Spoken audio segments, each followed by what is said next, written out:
L'église locale et ses déviations. Aujourd'hui, dans ce nouveau numéro sur le chemin de la vérité, nous allons essayer non pas seulement de débattre, mais d'échanger, de comprendre, de décortiquer les mots qui rongent l'église de Christ. Ici, particulièrement en République démocratique du Congo, nous constatons des déviations, des comportements qui frisent à l'apostasie, qui frise au blasphème. Et sur ce plateau, nous avons encore fait revenir deux éminents hommes de Dieu, serviteurs de Dieu, qui aiment la parole, avec qui nous allons essayer de réfléchir, d'analyser, de traiter avec le moyen intellectuel ou la sagesse que le Seigneur par le Saint-Esprit a mis à chacun d'entre nous, et tout cela sur le chemin de la vérité.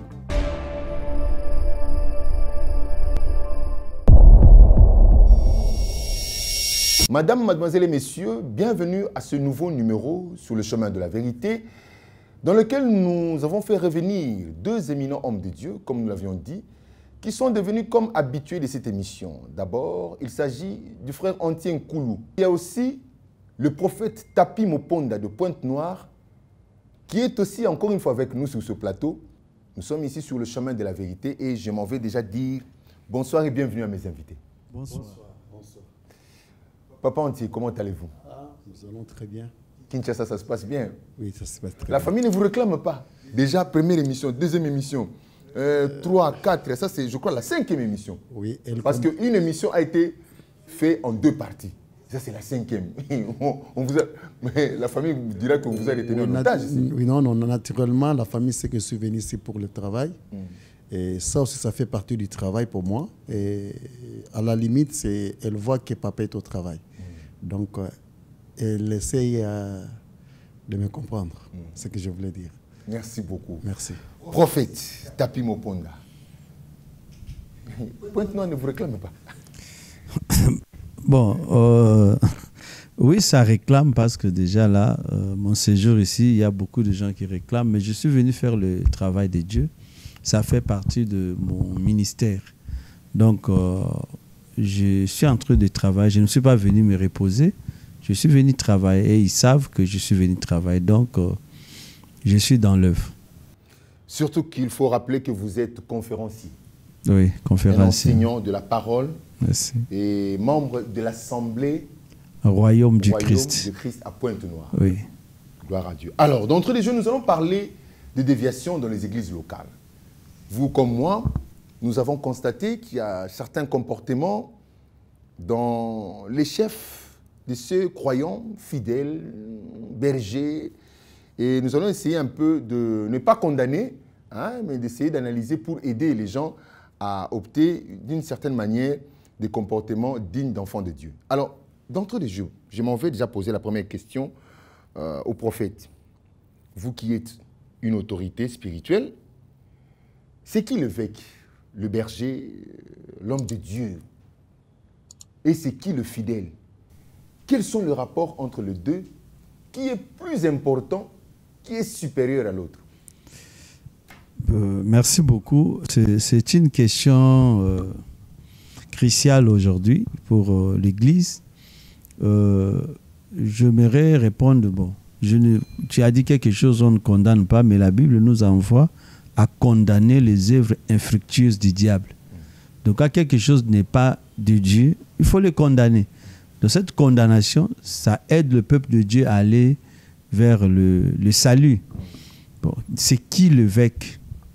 D'abord, le mot évêque veut dire ancien. Et en anglais, on dit bishop. Ce n'est que ça, le mot évêque. Et chez nous, les Swahili, on dit musée, un ancien. Alors, maintenant, l'évêque dans l'église locale, qui est-il? La Bible l'a bien dit à Timothée de consacrer les évêques ou de prier pour les évêques et les diacres. C'est-à-dire dans une église circonférentielle locale, on peut trouver des anciens c'est-à-dire quelqu'un qui a pris du temps sous la connaissance biblique dans cette église locale, et son ancienneté peut pousser que le pasteur dans cette église locale, de prier pour lui, de l'élever à la charge, parce qu'on dit c'est la charge de évêque. C'est une charge résidentielle et locale d'une église, et ce n'est pas une charge de la parole comme le ministère de la parole, comme pasteur, évangéliste, tout ça là. Alors, mais ce qui est aujourd'hui déplorable, vous savez, si nous allons vers le livre de Luc, dans la tentation de Jésus, le diable a proposé quelque chose à Jésus. Il a dit, si tu m'adores, tu t'agenouilles, tu m'adores, je te donnerai le monde. Ça fait partie de la tentation de Jésus. Et c'est cette tentation qui est rentrée maintenant à l'église. Et les gens sont partis adorer le diable pour prendre le pouvoir, pour être aimés par le monde. Et les évêques d'aujourd'hui, ce n'est pas les évêques que la Bible a dit. Parce que si nous voyons très bien, la Bible dit, si quelqu'un aspire à être évêque, on n'a pas dit pour si quelqu'un aspire à être pasteur, parce que le pastorat, on n'aspire pas. Si quelqu'un aspire à être évêque... Donc l'évêque n'est pas le pasteur? Non. Loin de là. Loin de là. Parce qu'on voudrait comprendre, quand j'ai épinglé, j'ai cité l'évêque, le berger, l'autorité, l'homme de Dieu, tout ça. Donc raison pour laquelle je voulais un peu illuminer le peuple de Dieu. L'évêque, c'est parce qu'on veut aller vers le diable et qu'on veut développer des choses pour chercher la grandeur. Mais c'est Paul qui a dit à Timothée, prie pour les évêques et les diacres afin qu'ils s'occupent des tâches qui est dans une église locale. Donc il y a une différence entre l'évêque et le pasteur, l'évêque et le prophète. Évidemment. Donc on peut être prophète sans pour autant être évêque. Non, d'abord, on peut être pasteur. Quand tu es pasteur, évêque, prophète, tu ne peux pas être encore évêque. Parce que là, tu es à la charge de la parole. Mais les évêques, les diacres, c'est pour gérer l'interne de l'église locale. C'est ça l'objectif qu'on a créé. C'est quand on a parlé des évêques dans la Bible. Pas l'ancien, celui qui est le plus ancien. Mais il est ancien dans l'église locale, pas dans l'église corps du Christ. Il est ancien dans l'église locale. Aucun jour, Paul a appelé les pierres qui étaient des anciens à Jérusalem, il les a appelés les évêques. Il disait toujours anciens de Jérusalem et non évêques. C'est biblique. Mais parce que nous, on veut devenir grand plus que la grandeur lui-même de Dieu. Ah, ce qui s'appelle là, c'est moi, là, je suis bishop, le bishop de l'Assemblée. C'est local. C'est local. Il peut être bishop ancien dans son église locale. On ne refuse pas, soyez ancien, parce que peut-être tu as commencé l'œuvre là-bas et il y a d'autres qui sont venus, tu es leurs anciens. Mais à l'église de Frère Nkoulou, je ne peux pas être évêque chez lui. Je ne vais pas commencer avec lui. Je vais être évêque là-bas comment? Mais du moins, vous êtes prophète, vous allez exercer voilà, oui, je suis ministre, je suis international. Je vais prêcher chez le frère Nkoulou, je vais prêcher chez le frère Rémi, je vais prêcher partout parce que je suis dans le ministère de la parole qui est mondial, international. Mais l'évêché n'est pas mondial, n'est pas international, c'est local. Et la Bible nous le dit. Voilà cette déviation déjà. Parce que je vous ai dit, les gens veulent avoir la gloire. À la poursuite de la gloire, on peut transformer. Parce que les diables peuvent vous proposer, bon, si vous faites ça, d'abord, qui ont commencé avec ça? C'est l'église catholique qui a commencé à structurer.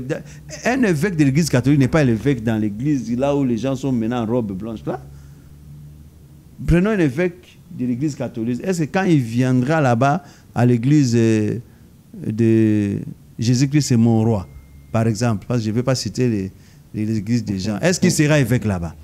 Vous risquez toujours de tomber sur une église quelconque avec les noms là. Jésus-Christ est mon roi. Les pieds de Jésus qui marchent bien. Les pieds de Jésus. Il y a une église aussi qui s'appelle les pieds de Jésus. Là. Bon, allons-y. Est-ce qu'il est évêque là-bas? Non. Soyons simples. Les évêques, dans l'église des frères entiers, ils connaissent ceux qui ont déjà traîné avec lui. Ils peuvent les nommer évêques parce qu'ils sont anciens dans son église. Dans son église locale. 3, 4, 5. Mais oui, les anciens peuvent être nombreux. Parce qu'ils ont perduré dans l'œuvre de Dieu sous le pied du serviteur de Dieu. Alors, il dit non, ceux-là peuvent aussi être anciens. Pourquoi? Parce qu'ils peuvent régler des petites choses sociales. Au lieu qu'ils retournent encore, il y a un cas, quelqu'un qui est malade, pasteur. Quelqu'un qui n'a pas mangé les veuves ou les orphelins, pasteur. C'est même ça. La Bible dit aussi à l'acte 4, il dit, choisissez-nous des gens qui craignent Dieu. Et les conditions, ce sont des gens qu'on a mis des conditions. Les conditions étaient là, c'est qu'il ne soit pas donné au vin, qu'il soit marié à une seule femme, voyez-vous, et que ses enfants, qui dirigent bien sa maison, avant de venir, tu vois, la responsabilité cadre à la responsabilité sociale de l'Église, d'un évêque. Est-ce que si on voit les évêques d'aujourd'hui, je ne sais pas, bon. Alors parlons de l'homme de Dieu. Bon, quand on voit l'homme de Dieu, on voit l'autorité, pour ne pas dire autorité morale, mais autorité spirituelle de l'Église. Et je vous ai posé la question, le fidèle, c'est qui? Et quels sont les rapports entre l'autorité, c'est-à-dire l'homme de Dieu, le leader de l'Église, et le fidèle? Bon, le leader de l'Église, bon, je n'aime pas trop aller vers le terme leadership. Je ne suis pas leadership, je ne suis pas un navigateur pour aller vers le leadership. Ce sont des choses que le diable a fait rentrer. Vous savez, la parole de Dieu est simple. La parole de Dieu est simple. Ne les compliquons pas. Nous avons reçu la grâce d'être un simple gérant ou un communicateur de la mission que Dieu nous a donnée. Et en tant que communicateur de cette mission, nous gérons aussi des personnels. Nous gérons des gens. Mais on n'est pas vraiment les leaders. Parce que les leaders de l'Église, c'est le Saint-Esprit. Parce que toi-même aussi, pasteur, tu fais ce que le Saint-Esprit te dit de faire. Parce que ce n'est pas ton œuvre. Donc le Saint-Esprit te communique quelque chose et tu communiques au peuple. Alors le fidèle, c'est celui qui est fidèle déjà selon les termes à la parole, au message du Christ. C'est ce qu'on appelle fidèle. Nous-mêmes, en tant qu'hommes de Dieu, on est fidèles parce qu'on est fidèles à cette parole qu'on a reçue, qui a fait de nous ses ministres. Nous tous, nous sommes des fidèles à Christ. Sauf que parmi les fidèles, il y a de ceux-là que Dieu a épargnés, et a essayé d'élever pour conduire les autres. Mais nous tous, nous sommes de fidèles. Alors les rapports, oh non, quels sont les rapports entre le fidèle là, qui est resté fidèle au croyant sous le banc, qui doit être enseigné, et l'homme de Dieu qui est là? Parce que mais il y a on plusieurs parle de rapports. Père, aujourd'hui on parle de Daddy. Si Daddy ne dit rien, oh là là là là là. Bon, donc tout dépend de Daddy. C'est tout ce que nous déplorons, surtout Kinshasa. Avant, c'était Bishop. Aujourd'hui, je pense que je vois Daddy. Mais si Daddy ne dit rien... Mais Daddy, ça veut dire d'abord... Même ton père n'a aucun mot sur toi, ton père Daddy, géniteur. ça veut dire quoi? Vous savez, des fois, ça fait mal. Comment des grandes personnes avec des raisonnements trop bas? Daddy, ça veut dire à notre lingala, tata ou papa. Donc pourquoi, quand tu écris tata, pourquoi on ne dit pas tata? Il faut mettre anglais dedans. C'est en anglais que ça sera plus fort ou comment? Tu vois, même le peuple, comme il y a un philosophe qui avait dit la religion c'est l'opium du peuple. Des fois, quand nous regardons ce qui se passe, on peut dire qu'il avait raison. Oh, il n'avait pas raison. Il a raison d'un côté. Pourquoi? Parce qu'aujourd'hui, même le fidèle doit lire la parole de Dieu. Est-ce que ce que moi je fais, c'est normal? Mais appelle papa. Il faut seulement Daddy. Déjà, c'est une aberration. Ça fait mal. Je n'aime pas parler de ça parce que ça fait mal. D'abord cet esprit-là d'appeler les hommes de Dieu là-haut. Parce que j'ai lu dans la Bible, je n'ai vu nulle part où il est mentionné. Papa Paul nous a écrit une lettre. Bien que je sois enseigné par le frère Paul, l'apôtre Paul, ils n'ont jamais même mentionné que c'est... Non. L'apôtre Paul dit, quand il dit je suis l'apôtre de Christ, je pense que c'est pour signifier, définir ce que sa mission. Mais tout le monde l'appelait frère Paul, frère Pierre, il s'appelait comme ça. Mais d'où est venu cet esprit-là qu'on nous impose d'appeler? Oh, c'est mon père. C'est mon père, c'est mon père. Bon, c'est ce que j'ai dit, l'esprit d'égarement quand ça vient. Paul a appelé, il a dit à Timothée que pour toi, moi je suis père. C'était par humilité. C'est pas parce qu'il avait engendré. Il a dit, je vous ai engendré dans le Seigneur. Il est père, pas comme le Père, super Père, mais il vous a engendré dans le Seigneur. Il se limite là. C'est ce qu'il disait, conseiller à Timothée. Donc, pour vous au moins, je vous ai engendré. Quand tu engendres quelqu'un dans le Seigneur, c'est-à-dire tu lui as parlé de Dieu, il a accepté Jésus-Christ et il est venu, vous l'avez baptisé, il est venu en Christ. Là, dans le Seigneur, c'est parce que c'est nous qui naissons dans le Seigneur. C'est pas comme on nous disait avant, Jésus est né au milieu de nous. Non, Jésus ne naît pas en nous. C'est nous qui naissons dans le Seigneur. Nous devenons de nouveaux-nés dans le Seigneur en acceptant Jésus-Christ. Et il y a des gens que Dieu a donné la grâce de nous faire naître dans le Seigneur. Ce sont ces gens-là, par respect, tu peux l'appeler Père, mais pas par la parenté absolue de ce qui se passe aujourd'hui. Je prends maintenant le frère Antien Koulou, frère Entier. Vous n'êtes pas encore élevé en tant qu'évêque ni diacre, mais vous êtes un frère incroyant, un fidèle dans le Seigneur. Et vous voyez aussi des comportements dans nos assemblées, dans nos églises locales. Alors, que pouvez-vous dire de tous ces comportements, des dadis, l'autorité morale, l'autorité spirituelle, homme de Dieu, ceci, cela. Est-ce que vous restez aussi comme ça, fanatique? Vous adhérez à cette attitude de comportement? Quelle est votre lecture de tout ça, en tant que croyant fidèle en Christ?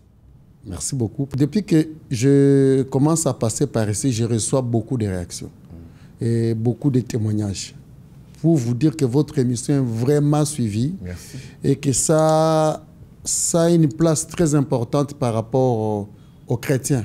On vous suit et ça a un impact.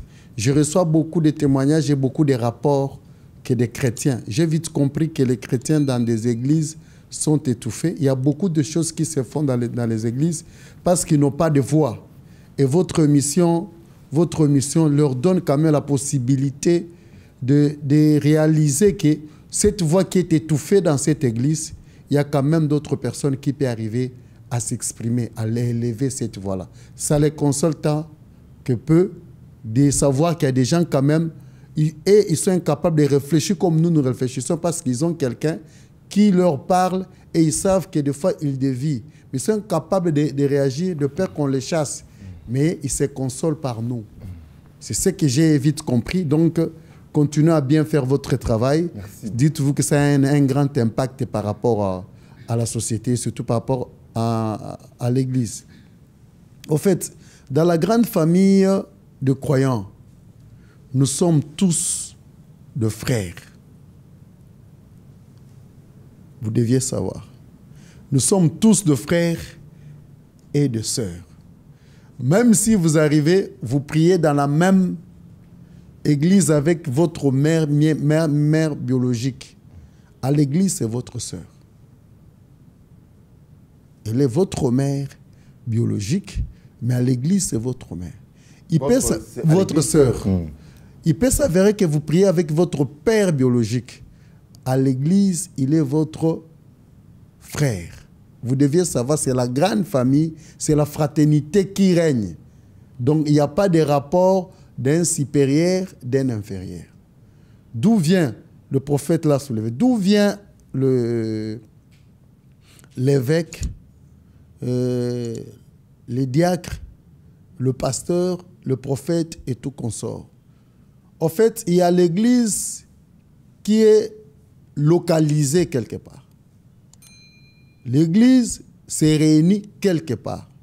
Pour des raisons d'ordre, apôtre Paul a jugé bon, parce que lui, c'est un apôtre. Il vient, il enseigne, il laisse le goût, la soif de la parole. Mais il constate qu'il y a certains aussi qui ont quand même la possibilité de comprendre rapidement le message. Mais il laisse les gens qui ont la soif de suivre ce message. Il dit, vous vous réunissez quelque part, l'église est localisée quelque part. Pour des raisons d'ordre, il faut qu'il y ait quand même des personnes qui peuvent être des responsables dans ces lieux où l'église s'est réunie. C'est comme ça qu'il a dit. Il y a des anciens au milieu de vous qui ont une certaine expertise, qui ont une certaine expérience dans la foi. Est-ce que ces gens-là peuvent prendre la responsabilité Le rôle d'un évêque, c'est la responsabilité qu'on lui confie d'enseigner, d'exhorter et de bien garder le peuple qui vient à ce lieu pour écouter la parole du Seigneur. Un évêque, pour être un évêque, comme le pasteur l'a dit, un évêque, c'est un choisi. Ça veut dire qu'il y a des conditions pour que tu sois sélectionné comme un évêque. Et je pense que le prophète a énuméré ces conditions, qu'il soit marié d'une telle femme, qu'il soit exemplaire, quelqu'un épris de bonnes valeurs, parce qu'il a même dit, ça ne peut jamais se concevoir quelqu'un qui gère mal sa maison. Un évêque, on ne peut jamais trouver dans sa famille des enfants bandits et ceci, parce qu'on ne peut jamais imaginer quelqu'un qui ne sait pas s'aimer sa famille venir diriger l'église. Il y a des conditions pour qu'il soit évêque. Alors, comme nous parlons de la déviation, par rapport à ça, où est la déviation? La déviation commence où? Ceux qui se font appeler évêques aujourd'hui, dans les assemblées, ils prétendent être des propriétaires du lieu et ils se comportent en conséquence. Ce n'est pas responsabilité par rapport à de la parole, par rapport à l'enseignement, mais ils sont responsables par rapport aux milliers. Et les croyants, lorsqu'ils viennent dans ces milliers, ils se disent, nous venons chez lui.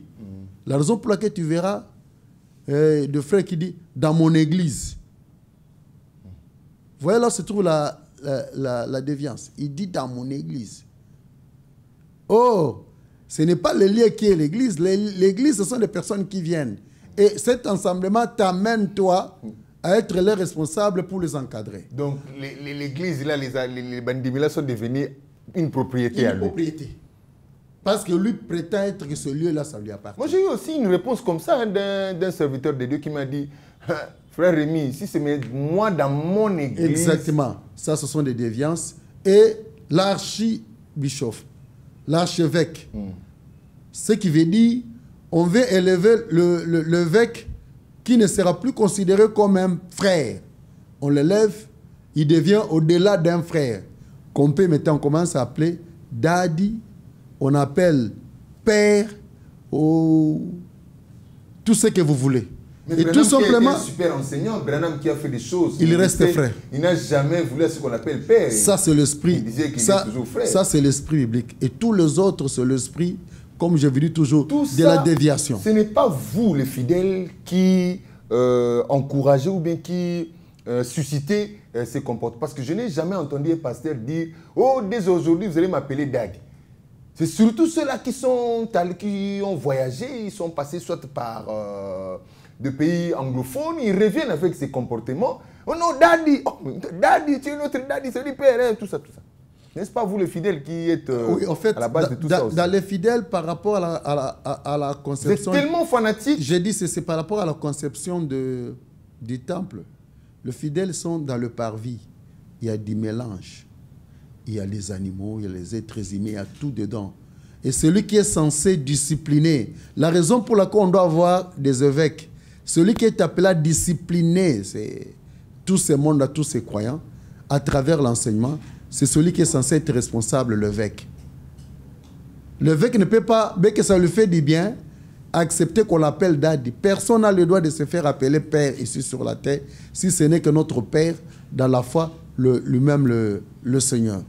Et si un homme se permet qu'on l'appelle père, ça devient une déviance. Et ça, c'est une forme d'adoration, une forme d'idolâtrie. Et que ce sont des choses qui ne devaient pas se faire dans l'église. Et l'archibishop, l'évêque général, comme le pasteur a dit, lorsqu'on est évêque, vous devez être localisé dans un millier, dans un ensemble. Tu es évêque par rapport à ça. Mais vous êtes général par rapport à quoi? Vous comprenez un peu? Vous dites que vous êtes général. Par rapport à quoi? Vous êtes général. Ça veut dire que vous êtes dans un milieu où on doit certifier votre ancienneté, votre comportement, on vérifie votre famille, on vérifie votre ceci. Lorsqu'on trouve que le gars est épris de valeurs... L'évêque général par rapport aux évêques subalternes, non? Comme il y a eu beaucoup d'évêques, comme lui il est plus ancien, il devient évêque général. Il est le président de tous les évêques. En étant l'évêque, lui-même, n'a pas de stabilité dans sa famille, dans son foyer. Il est divorcé à tout moment. Il s'est fait appeler évêque, un divorcé. Et puis, Il ne veut plus se sentir être frère, sinon il sera minimisé. Il veut être supérieur pour qu'il puisse finalement dominer les autres et qu'il puisse recevoir tous les honneurs possibles. C'est pratiquement ça. Donc, c'est dans ce sens-là qu'on peut dire que l'Église est déviée à ce point, où il y a des hommes qui l'ont prise en otage avec des faux titres qui ne sont pas reconnus dans la Bible ou avec de vrais titres mais mal exploités. Frère entier, oui. Prophète Tapi, le Saint-Esprit. En fait, c'est quoi le Saint-Esprit? Parce que j'apprends actuellement, on nous enseigne le Saint-Esprit. On nous enseigne le Saint-Esprit. Est-ce que le Saint-Esprit est une matière?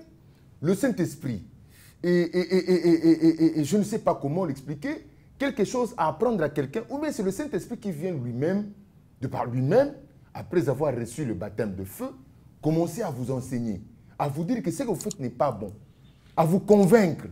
C'est quoi le Saint-Esprit au fait? Parce que là aussi, je suis perdu. Hein? Merci. Le Saint-Esprit, c'est le Saint-Esprit. C'est comme les miracles, ça ne s'explique pas. Le Saint-Esprit, c'est l'Esprit que Dieu a dit à ses apôtres, n'allez pas, je vous enverrai le Consolateur. C'est le Saint-Esprit qui vous enseignera. Mais si quelqu'un maintenant, au lieu qu'il soit enseigné par le Saint-Esprit, lui commence à enseigner le Saint-Esprit, ça devient quelque chose de dangereux. Il y a tellement, c'est ce que nous déplorons aujourd'hui. Voyez-vous, la déviation a pris tellement cette échelle où les aveugles ne veulent plus accepter. Et il y a maintenant, le diable a fait, vous savez, dans le livre de 2 Pierre chapitre 2, la Bible dit, les faux enseignants feront introduire subtilement les erreurs. Subtilement. Et beaucoup seront derrière eux. Ça vient subtilement, ça rentre comme... et ça prend des racines. Et tout le monde acclame. Mais eux, ils savent déjà, ils sont condamnés. Écoutez, mon frère, aujourd'hui dans l'église locale, bon, je ne sais pas, est-ce que je peux avoir un verset aujourd'hui? La Bible dit si quelqu'un est divorcé, pour se remarier, il faut que l'un des partenaires fasse quoi? Meure. Même l'homme. Mais l'un des partenaires, donc, si la femme ça, c'est dans quelle version? Si on sait que si la femme, c'est l'État, parce que c'est la femme qui est mariée, c'est la femme qu'on épouse. Non. Ou bien, on a appris ça. Ou bien nous lisons la Bible. Oui, d'autres nient référence là. Pour qu'on... Non, quand vous niez déjà ce qui fait de vous chrétiens, parce que c'est ça notre foi. Raison pour laquelle la Bible dit, dans le temps de la fin, nous devons combattre pour la foi. La foi, c'est ça ce qui nous a été enseigné. Et que Paul dit, si quelqu'un d'autre, même un ange du ciel, dévie ça, qu'il soit anathème. Mais qui sommes-nous? Même pas des anges. Même pas des anges. On est supérieur aux anges, non? N'est-ce pas, ces enseignements-là? Nous sommes supérieurs aux anges dans quelle catégorie? Ah. Voilà. Donc ça, c'est aussi notre enseignement. Ça fait partie des déviations, raison pour laquelle aujourd'hui nous sommes là. Mais Christ est mort pour nous, les anges ne peuvent pas, s'ils pêchent, il n'y a pas de pardon pour eux. Hein? Non. Parce non, que les anges, là, nous pêchons et la grâce est toujours là parce qu'il y a encore pas la fin du monde. Papa Rémi, celui qui gère les anges, ce n'est pas toi et moi. Les propriétés des anges, c'est Dieu lui-même. Et Psaume nous dit, les anges n'obéissent qu'à Dieu. Qu'à Dieu, ce n'est pas moi. Ah, ils sont plus esclaves que nous. Nous, au moins, on a plus... Non, ils ne sont pas esclaves. Un messager, c'est un esclave? Non. C'est cette déformation toujours, comme mon frère venait de dire, ça peut être vrai, mais mal compris et mal expliqué.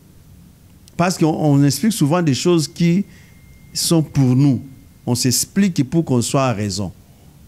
En réalité, ce n'est pas ça. Voyez-vous? Alors, le Saint-Esprit peut-il être enseigné? Le Saint-Esprit ne peut pas être enseigné. Parce que qui va enseigner le Saint-Esprit? Qui connaît le Saint-Esprit pour enseigner les autres? D'ailleurs, Hébreu nous dit, écoutez, non, ça ce sont des riaya. Ça c'est toujours plus ici au Congo.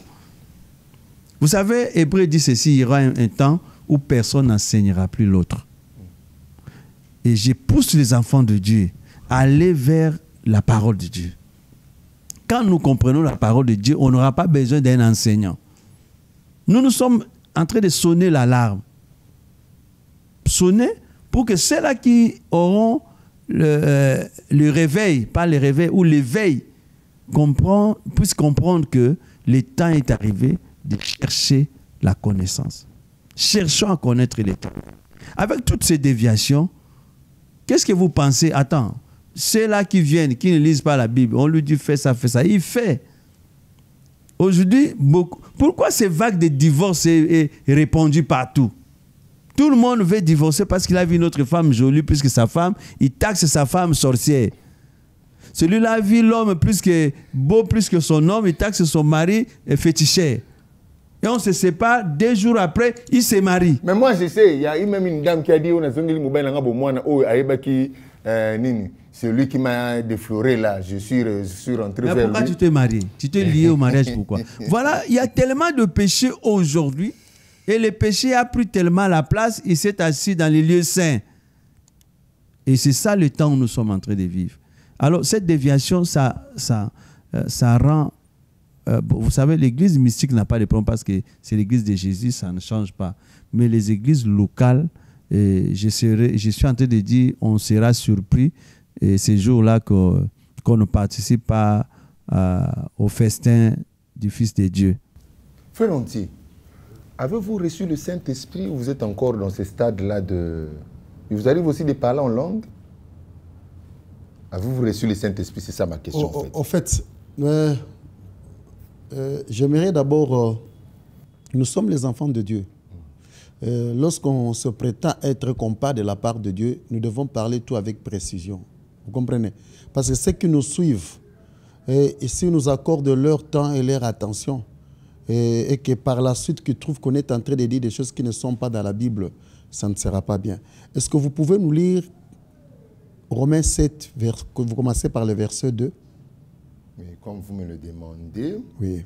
Il faut qu'on lise, c'est par rapport au mariage. Et parce que je vis, le prophète a soulevé une question sur le mariage, mais vous avez insisté en posant la question. Avant de répondre à votre question, vous m'avez posé. Vous avez insisté, vous dites, lorsque c'était l'homme et la femme, ils ne peuvent pas se remarier aussi longtemps qu'ils ont contacté le premier mariage. C'était ça. Oui, on va arriver. On va arriver à cette question parce que nous allons... Non, c'est parce que ça a été dit. Vous avez demandé... Oui, j'ai noté ça. Vous avez dit, donne-moi le verset. C'est maintenant que moi je te donne d'abord le verset. Parce que je voudrais d'abord savoir si vous avez aussi reçu le Saint-Esprit. En fait, c'est ça le problème. C'est ça ma question. C'est moi qui pose des questions et j'oriente l'entretien. Merci. Le mariage, on arrivera. C'est l'un des points qu'on va traiter. Oui, merci. Je prends bon note. Okay. Je voulais dire ceci. Mais je note quand même, c'est Romains 8. Romains 7, verset Romains 2. 7, verset 2. Oui, on va arriver sur là ça. On va venir sur ça. Oui. Je voulais dire en fait...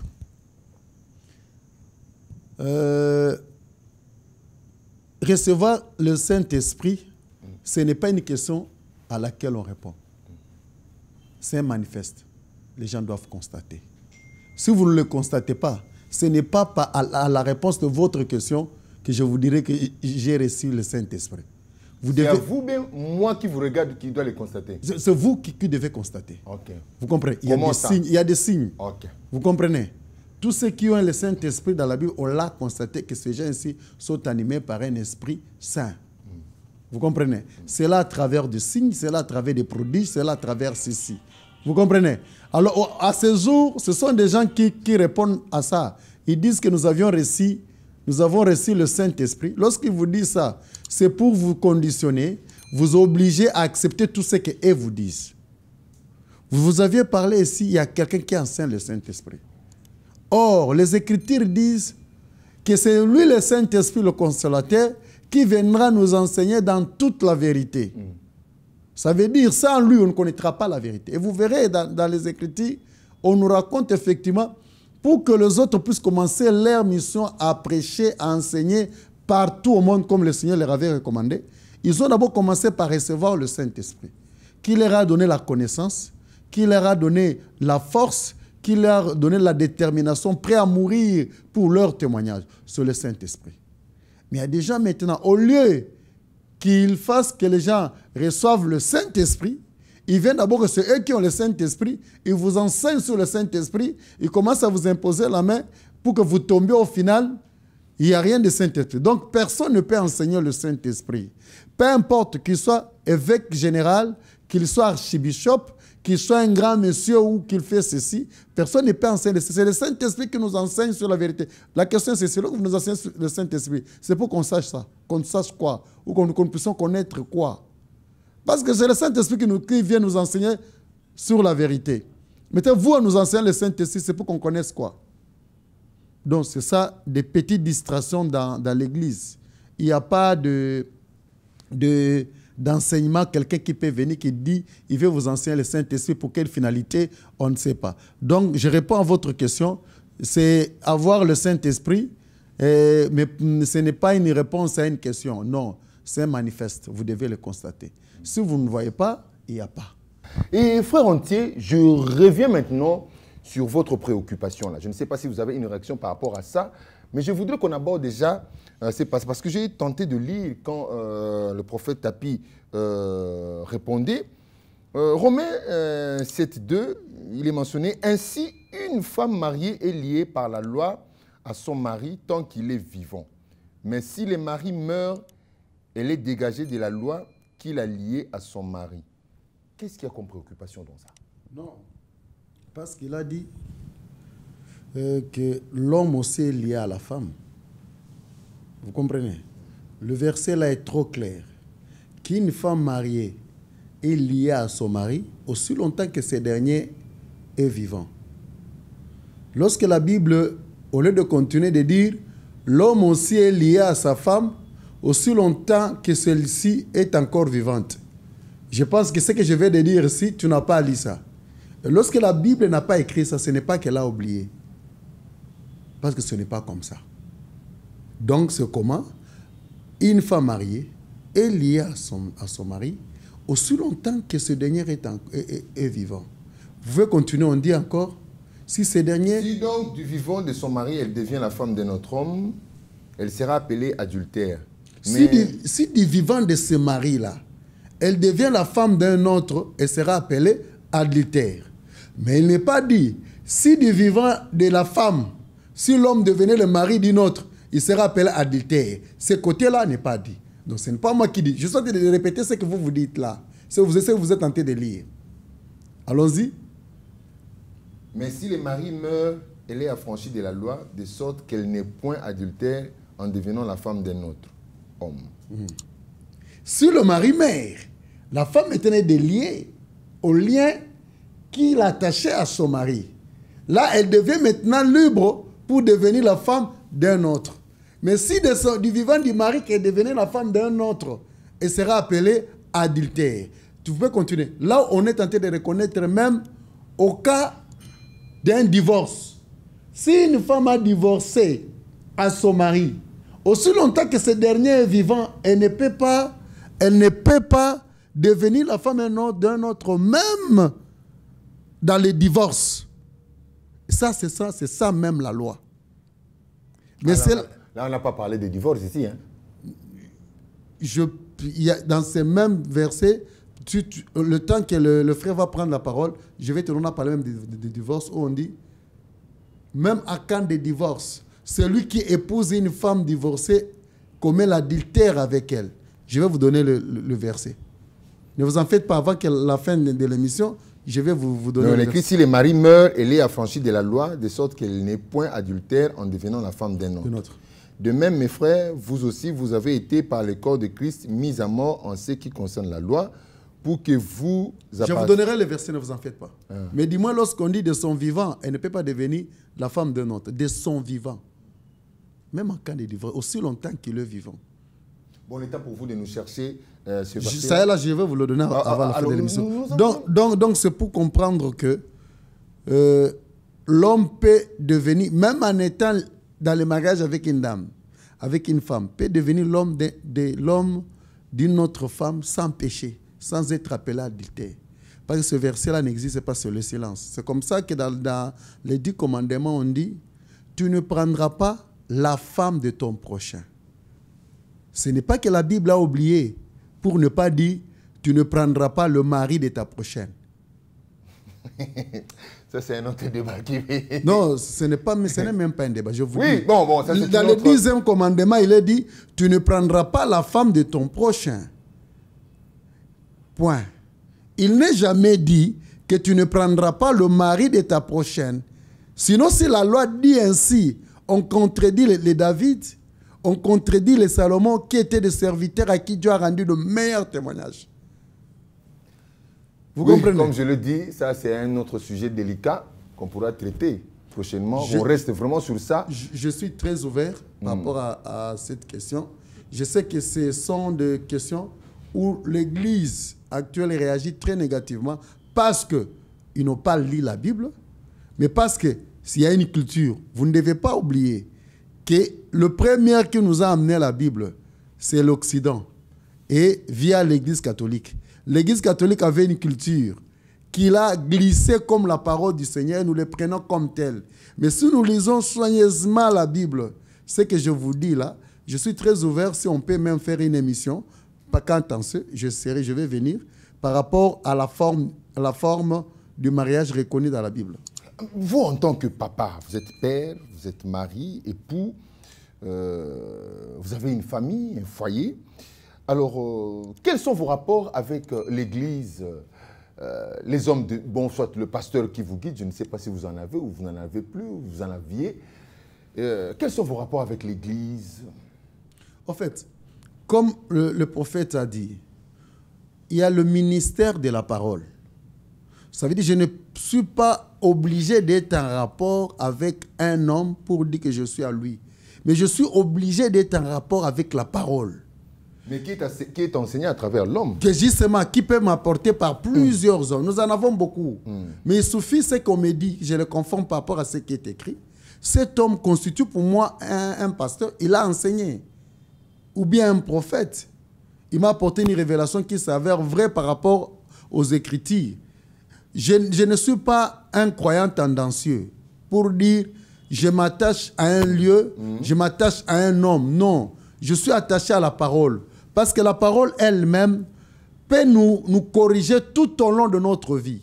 Mais si moi je prends déjà face à la parole, je prends une attitude, un comportement où je suis lié à un groupe. Si ce groupe-là est dans le faux, je ne saurais plus reconnaître la vérité qui est dans la parole au cas où ça corrige. Il est écrit quelque part que ne vous éloignez pas ou ne quittez pas vos assemblées comme l'ont fait certains. Donc si vous n'avez pas d'assemblée, vous allez communier avec qui? Vous communiez comment avec qui? Ma question est celle-ci.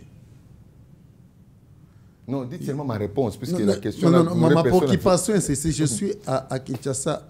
Où est mon assemblée? Je voyage, sûrement que votre église n'a pas envoyé de missionnaires. Le problème qui est là, en fait, c'est quoi? Le problème qui est là, c'est quoi? Vous voulez m'identifier par rapport à 1 millier. Et ça me cause, moi, un souci de voir que aujourd'hui, comme le prophète a dit, les ensemblements qu'on appelle église, la plupart des cas, dans notre façon de nous conduire, on ne veut plus nous conformer à la Bible. Comme moi, j'ai réfléchi comme ça. Pour ces églises-là, je suis un scandale. Parce que moi, je ne peux pas permettre. Je ne peux pas me permettre, je suis dans une église... Mais vous ne serez pas encadré. Attendez, je me dis ceci. Je ne peux pas me permettre que je vienne dans quelque part où on organise l'église, où vous appelez les gens des daddies, où vous appelez les gens des archibishops, où je trouve que dans ces églises, il y a des commissions des mamans, des commissions des papas, où je trouve qu'il y a des parrains, il y a des marins. Toutes ces organisations où il y a des écodymes, les écoles de dimanche, pour moi, c'est un objet de combat, je dois défendre la parole. Et la plupart des... Quand vous dites, je me dis, ce n'est pas le Saint-Esprit qui le dit. Non. Lorsque je dis, je me dis... Vous avez reçu une conviction. Lorsque je parle, je me dis, c'est par rapport à la lecture de ce qu'est la vérité par rapport à la Bible. Ça veut dire, moi, par rapport à mon regard, je suis un lecteur de la Bible.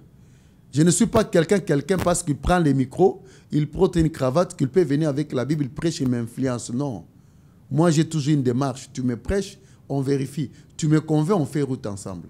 J'ai des frères et des sœurs avec qui on s'est réunis. J'ai des frères et des sœurs avec qui on s'est réunis. Même dans la société où je suis responsable, comme je l'ai dit, nous avons des cultes. où le frère et les sœurs, nous nous réunissons. Nous avons des jours où on se réunit, mais ce n'est pas une église. Je dis, le lieu n'est pas une église, mais c'est un rassemblement de saints. On se réunit, on suit la parole chaque fois, on s'exhorte et on échange. Où est aussi la manifestation des dons, d'exhortation, parole de connaissance, et ceci là, ça se fait comme ça. Alors moi, je ne mérite pas être identifié à ça parce que je ne suis pas lié à ça. Je suis lié à la parole. C'est pratiquement ça, mon frère. Donc, alors, quand je disais, je reviens un peu sur ma question, là, les rapports, la famille. Donc, vous n'avez pas ces pasteurs-là qui viennent, des fois, dire que non, maman a eu de vision, il en parle au pasteur, et les pasteurs vous invitent, vous appellent. Et des fois, on vient à la famille, on prie, on dit non, papa et maman, agenouillez-vous, je vais vous imposer les mains, tout ça. Vous ne vivez pas ça? Non, non. Et vous en dites quoi? Je suis ami à beaucoup de pasteurs et ils connaissent ma discipline. Que mon épouse sur moi à la maison dépend de mon autorité et mes enfants dépendent de mon éducation. Le pasteur, lorsqu'il vient, c'est pour des besoins qui sont bien précis. Ça peut être besoin de communion, ça. Même le repas, ça fait partie de la fraternité. Et la prière, lorsqu'on se réunit, ça fait partie aussi de la fraternité. Mais le pasteur le sait qu'il ne peut jamais venir chez moi à la maison. Il me demande, moi qui suis l'autorité de ce lieu, de me mettre à genoux. Cela, ça ne passe pas par rapport à moi. Il ne peut jamais m'illustrer ça par rapport à la Bible. Il ne peut jamais demander à ma femme, qui dépend de mon autorité, de se mettre à genoux devant lui pour que lui prie pour lui, ça ne passe pas. Et puis, je ne peux pas permettre que le pasteur vienne, commence à éduquer mes enfants. Même s'il a quelque chose à souffler à mes enfants, c'est à moi qui dois dire ça. C'est moi qui dois éduquer à mes enfants. Qui dois éduquer mes enfants. Pasteur. Le pasteur vient pour l'évangile, on échange. Pas mettre son autorité dans ma famille. Ça ne passe pas. Prophète Tapi, votre réaction par rapport... Ça ne passe pas. Bon, on n'est pas en débat, hein, on l'a dit, on n'est pas en débat. Non, non, non. On échange. Non. Vous savez, il faut, des fois dans la vie, quand quelque chose est dans la parole, il faut dire oui. Il ne faut pas seulement s'opposer parce qu'on veut s'opposer. Non. Non. Quand quelque chose qui est dit, c'est la parole. On dit Amen. Donc, il a bien dit dans sa maison. C'est lui l'homme qui est l'autorité de sa maison. Voyez-vous? Et ce que je pourrais seulement ajouter, ce que je peux ajouter, c'est quoi, s'il vous plaît? Je voulais seulement renchérir ma question, hein, pour vous permettre encore d'ouvrir un peu, d'élargir un peu votre réflexion, hein, dans cette réponse. Mais quand on dit Dieu est le chef de Christ, Christ est le chef de l'homme, l'homme est le chef de la femme, on voit déjà cette hiérarchie. Mais Christ là est représenté par des hommes de Dieu. Comment lui peut dire que non, comme il est le chef de sa femme, et puis les hommes de Dieu là, ne peuvent pas s'immiscer dans ses affaires? Et comment Christ va intervenir dans ses affaires? Non, je vous dis très bien, ça dépend des cas. Il a dit si l'homme de Dieu vient chez lui pour le visiter. Voyez-vous? Mais aujourd'hui, par exemple, le frère entier tombe malade. Il a besoin de la prière de guérison. Hein, prier parce que la Bible dit que quelqu'un parmi vous est malade. La Bible le dit dans le livre de Jacques, qu'il appelle les anciens, à l'oignant d'huile, et on prie.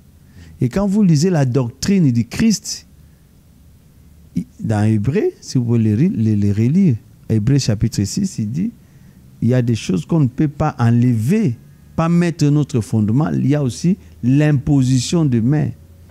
Quand on impose la main, c'est pas dit que il y a une autorité sur toi. L'imposition de main, oui, vous pouvez lire Hébreu 6, à partir du premier verset. C'est pourquoi laissons les éléments de la parole de Christ, tendons à ce qui est parfait, sans poser de nouveau le fondement du renoncement aux œuvres mortes. Je vais un peu interpréter vite. Mais pourquoi l'apôtre Paul dit c'est pourquoi laissons les éléments de la parole de Christ? Laissant là, c'est pas dire abandonner. Voilà, c'est l'interprétation des Français. Quand on a déjà la fondation, on construit la maison. Il a bien dit, laissant les éléments du Christ et tendons à ce qui est parfait, sans poser de nouveau les fondements du renoncement. C'est quoi? Le renoncement des œuvres. Tu ne peux pas être chrétien si tu ne renonces pas aux œuvres mortes. C'est le principe. C'est-à-dire, tu te répands, tu te convertis, Parce qu'il y a des choses dans la conversion. Il y a la conversion, il y a aussi la repentance. La repentance, c'est pour quelqu'un qui avait déjà connu Dieu, il a abandonné. Comme les Juifs, ils ont abandonné Dieu, il y a eu la repentance. Mais nous, les païens là, qui ne connaissaient jamais Dieu, on s'est convertis. Même la loi physique le dit, un corps qui était liquide, ça devient solide, hein, ça se solidifie, c'est un changement de nature. Ça, c'est la conversion. La physique nous enseigne ça. Vous comprenez? Donc, nous, avant de devenir chrétiens, on ne peut pas abandonner. Avant de devenir, il faut abandonner les œuvres mortes.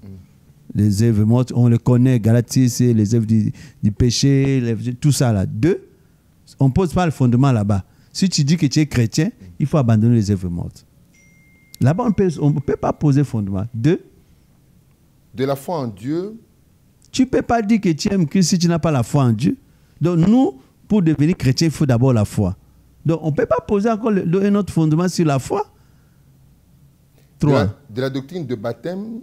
Tu ne peux pas être chrétien sans être baptisé. Attends, tu es quel genre de chrétien? Parce qu'aujourd'hui, il y a aussi des chrétiens qui n'aiment pas le baptême. Non, le baptême, c'est révolu. Mais c'est le fondement.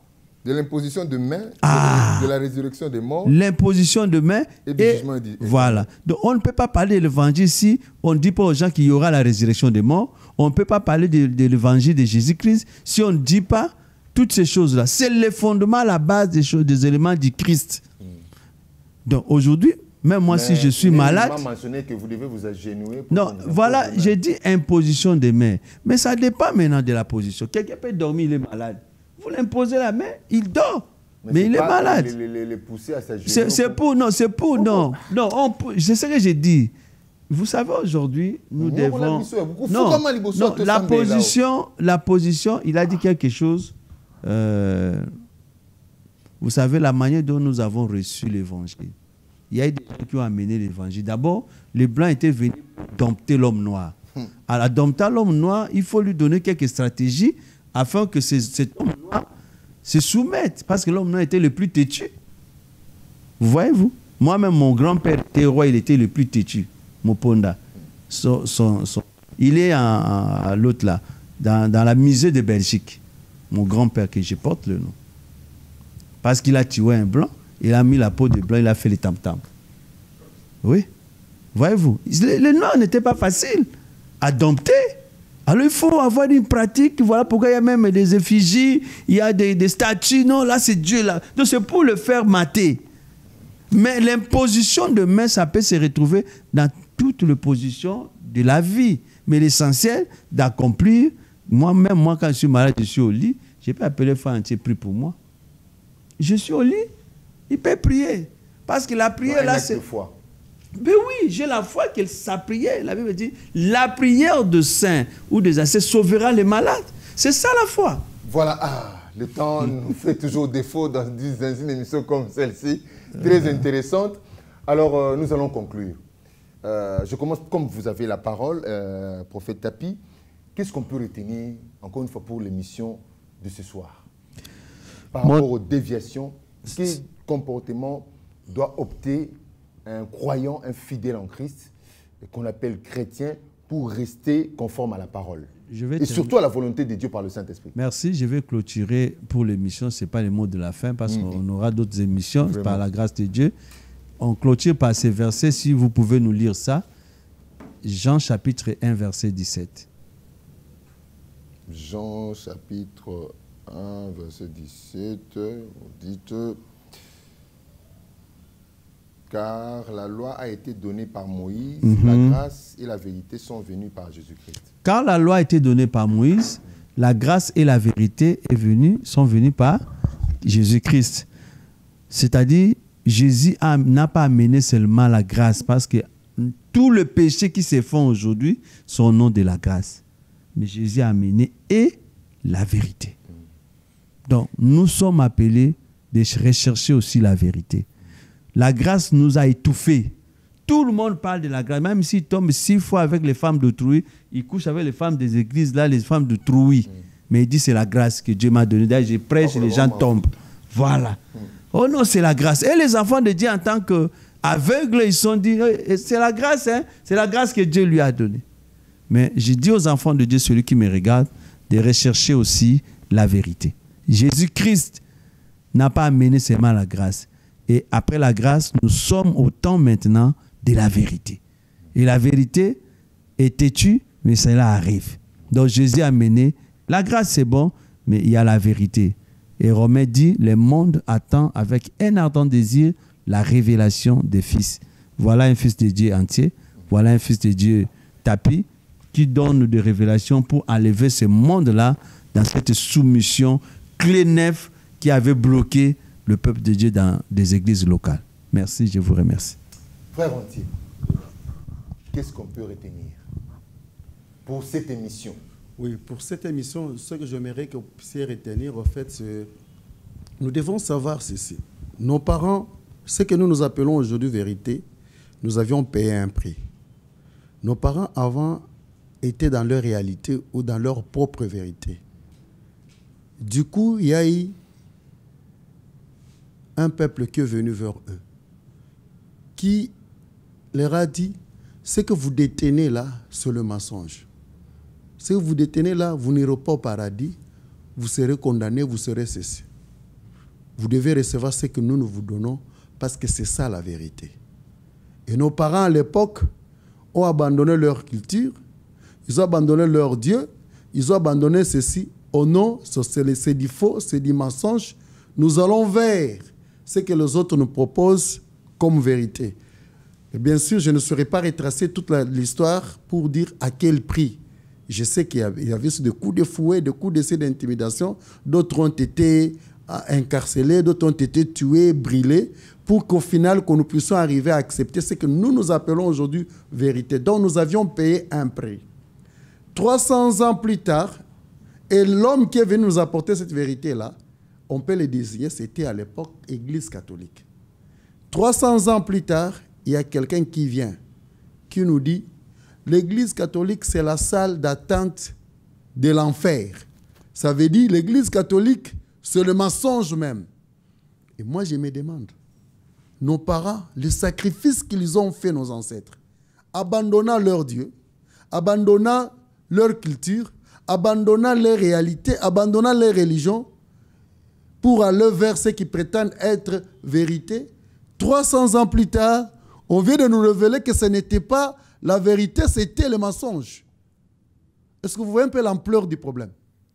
Le problème ne répond pas à la prédication du pasteur qui a dit ça. Non. Le problème est sur la ligne du temps. Le problème est sur notre propre histoire. Que devons-nous faire si nous réalisons effectivement celui qui nous a fait abandonner nos vérités, c'est un menteur? Qu'est-ce qu'on doit faire? On doit faire recours, un retour, ou bien on suit carrément celui qui nous dit, qui nous révèle que l'Église catholique, c'est l'enfer. On est face à une question, face à un embarras, face à une confusion. Et pendant ce temps-là, il n'est pas le seul. À côté de lui, nous avons d'autres, le branhamiste, le ceci, le ceci, qui le contredisent aussi, qui disent même celui qui dit que l'Église catholique est faux, et aussi disent que lui aussi, il est faux, il ne prêche pas bien, il est un agent du diable. D'autres l'accusent même de la magie. Moi, qui suis censé suivre la vérité, que dois-je faire devant cette confusion, devant cet embrouille? Je suis appelé à faire quoi et à croire en qui? Ça paraît, dans la vie courante, ça paraît être facile, mais c'est une difficulté. C'est pour dire quoi? Nous sommes en face de cette réalité. Rien ne me dit qu'aujourd'hui, en croyant ce que les autres disent dans des églises, c'est la vérité, que 200 ans plus tard, un autre ne sera pas venu me dire ce que tu as abandonné pour suivre les autres. Les autres aussi étaient dans les faux. Alors aujourd'hui, moi, je dois prendre toutes les mesures et qu'avant de prendre ce que l'autre tentait de me dire, que je sois effectivement certifié et que c'est la vérité. Comme la vérité ne pourrit pas à travers le temps, même 500 ans après, même mes enfants, lorsque je vais les enseigner, qu'ils soient rassurés que ce que mon père a eu, c'est la vérité. D'où nous devons être vigilants maintenant. Oui et amen, alléluia, ne nous sauve pas face aux mensonges. Nous devons vérifier tout ce qu'on nous dit. Nous devons être détaillants par rapport à la Bible. Face de nous, nous avons des loups. On doit se préserver, on doit être prudent. Merci. On doit se préserver, on doit être prudent, car le monde attend la révélation des fils de Dieu. qui sont sur la ligne La Voie de la Vérité. Madame, mademoiselles et messieurs, cette émission touche à sa fin. Heureux de vous l'avoir proposé, nous disons merci à nos invités qui ont répondu favorablement à cette invitation pour débattre, discuter, échanger autour de cette question, de cette préoccupation. Et nous avons été, certes, pas à la hauteur, mais du moins nous avons apporté quelque chose par la grâce du Seigneur qui changera un peu certains comportements. Nous vous disons merci pour l'attention accordée. Merci à la hiérarchie, à la hiérarchie des Digital Congo. Merci à Connexion Plus 243 de M3 Plus Agency qui a assuré la production de cette émission pour les moyens matériels et techniques et humains mis à notre disposition. Merci beaucoup à Jackson Lemba, Urbain Mandoudi, Passion Kapajika Kayenga, Moleka Lex Nzulama, nouveau papa, papa na bébé. Hein, madame, te saluons, félicitations. Hein, l'ingénieur Moleka. Donc, bébé papa, c'est un peu comme beauté. Bébé, c'est même pas dans 2 mois, dans 1 mois, 1 mois au cours de son communauté. Apparemment, les 28, hein, les 28 mai, félicitations, Moleka. Et merci beaucoup à vous tous. On se retrouve prochainement pour d'autres questions toujours, pour l'épanouissement et la vérité, avec un réel et le même plaisir. Portons-nous bien à nos maisons. Au revoir.